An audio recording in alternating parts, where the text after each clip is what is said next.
हरियाणा की हर अपडेट के लिए बेल आइकन दबाएं और सब्सक्राइब करें STV हरियाणा न्यूज।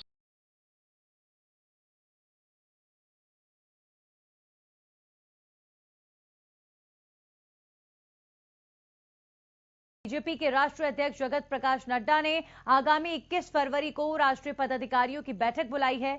इस बैठक में प्रधानमंत्री नरेंद्र मोदी भी शिरकत करेंगे। मिली जानकारी के मुताबिक इस बैठक में बीजेपी अध्यक्ष जेपी नड्डा, सभी राष्ट्रीय पदाधिकारी और प्रदेश अध्यक्ष भी हिस्सा लेंगे। आपको बता दें कि देश में कोविड-19 महामारी फैलने के बाद ये बीजेपी नेताओं की पहली बड़ी बैठक होगी, जिसमें सभी नेताओं की मौजूदगी होगी। ये बैठक ऐसे समय में हो रही है जब पश्चिम बंगाल, असम और तमिलनाडु समेत 5 राज्यों में विधानसभा चुनाव होने हैं। ऐसे में इस बैठक में विधानसभा चुनाव समेत कई अहम मुद्दों पर चर्चा हो सकती है।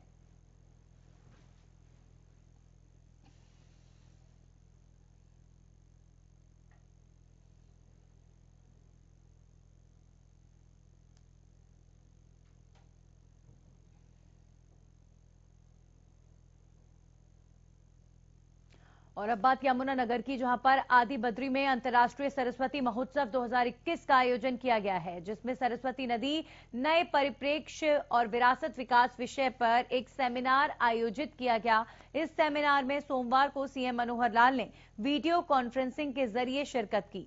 सीएम ने कहा कि आज सरस्वती नदी की खोज से जुड़े कार्यों में जो प्रगति हुई है, उसका श्रेय काफी हद तक स्वर्गीय दर्शन लाल जैन को जाता है। सीएम ने कहा कि उनके बताए मार्ग पर चलकर सरस्वती का पुनरुद्धार करना ही उनके प्रति सच्ची श्रद्धांजलि होगी। इस मौके पर सीएम ने कहा कि राज्य सरकार ने सरस्वती नदी के पुनरुद्धार के लिए एक परियोजना को मंजूरी दे दी है। इसके तहत आदि बद्री में सरस्वती बांध, सरस्वती बैराज और सरस्वती जलाशय का निर्माण किया जाएगा। साथ ही कैंथल सप्लाई चैनल द्वारा मारकंडा नदी और सरस्वती नदी को जोड़ा जाएगा। हरियाणा सरकार ने भी सरस्वती नदी के पुनरुद्धार के लिए परियोजना को मंजूरी दे दी है।